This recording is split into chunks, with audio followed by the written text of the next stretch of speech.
आपण पाहत आहात युवाग्राम 24 न्यूज, सडेतोड बातम्या म्हणजे फक्त Yuvagram news network. The new Miraj education सोसायटीच्या कन्या महाविद्यालयात आंतरराष्ट्रीय चर्चासत्राचा प्रारंभ। हिंदी संत साहित्य मानवी जीवनातील सत्य, अहिंसा, प्रेम आणि अध्यात्माच्या मूल्यांना अधोरेखित करणारा भारतीय संस्कृतीचा अनमोल ठेवा आहे, असे प्रतिपादन हिंदी संस्थान आग्रा येथील माजी संचालिका प्रोफेसर डॉक्टर बीना शर्मा यांनी केले। त्या दी न्यू मिरज एज्युकेशन सोसायटीच्या कन्या महाविद्यालयात आयोजित हिंदी संत साहित्य की प्रासंगिकता एवं प्रदेय या विषयावरील आंतरराष्ट्रीय चर्चासत्रात बीजभाषक म्हणून बोलत होत्या। चर्चासत्राच्या उद्घाटन सत्राला दी न्यू मिरज एज्युकेशन सोसायटीचे अध्यक्ष श्री विनायक गोखले अध्यक्षस्थानी होते। या चर्चासत्राचे उद्घाटन मॉरिशस येथील कवयित्री सविता तिवारी यांनी केले। यावेळी मॉरिशसचे आचार्य पूरन तिवारी यांनी हिंदी संत साहित्याचे महत्त्व स्पष्ट केले। 2 दिवसीय चर्चासत्राचे आयोजन हिंदुस्थानी प्रचार सभा, मुंबई आणि शिवाजी विद्यापीठ हिंदी प्राध्यापक परिषद यांच्या संयुक्त विद्यमाने करण्यात आले होते। कार्यक्रमाची सुरुवात क्रांतिज्योती सावित्रीबाई फुले यांच्या प्रतिमेचे पूजन करून झाली।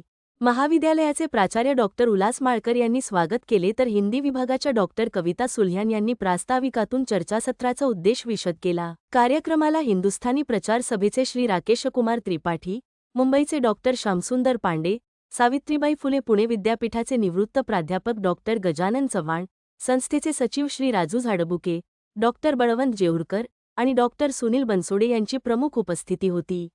चर्चासत्राच्या 3ऱ्या आणि 4थ्या सत्रात विविध संशोधन निबंधांचे वाचन करण्यात आले।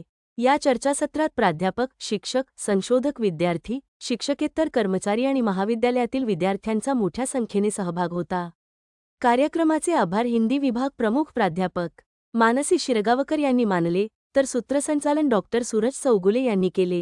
महाविद्यालय मिरज, शिवाजी विद्यापीठ और हिंदुस्तानी प्रचार सेवा मुंबई 3 संस्थाओं के द्वारा आयोजित 2 दिवसीय अंतर्राष्ट्रीय संगोष्ठी, जिसका विषय संत साहित्य की प्रासंगिकता प्रदेय है।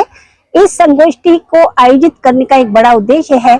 आज हमारे समाज में मानवीय मूल्यों का विघटन हो रहा है, जिसके कारण से आज हर व्यक्ति बहुत परेशान, चिंताग्रस्त, एक दूसरे से आगे बढ़ने के लिए किसी भी गलत उपाय को लागू करने में पीछे नहीं चूकता।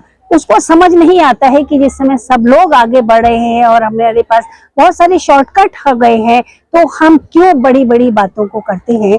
ऐसे समय में इस गोष्ठी का आयोजन करना, संतों ने जो लिखा है, संत साहित्य की प्रासंगिकता को सिद्ध करना, संत साहित्य के द्वारा जो जीवन मूल्य बताए गए हैं उनको समझना और उनके अपने आचरण और व्यवहार में लाना बहुत जरूरी है।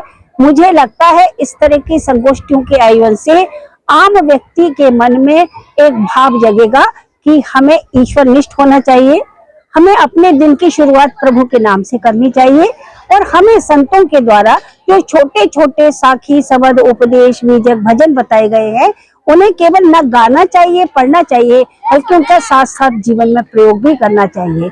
आज इस संगोष्ठी को अंतर्राष्ट्रीय रूप दिया गया। मॉरिशस से पधारी सविता तिवारी जी ने जो एक बात कही है वह भी ध्यान देने योग्य है कि कोई भी देश इसलिए बड़ा नहीं होता कि वहाँ कितनी उपज होती है, वहाँ कितना सोना चांदी है, वहाँ के लोग किस तरह की वेशभूषा पहनते हैं, लेकिन कोई भी देश इसलिए बड़ा होता है कि वह देश अपने उस भूमि तत्व को, उस आधार तत्व को नहीं भूलता जिससे उस देश की पहचान होती है।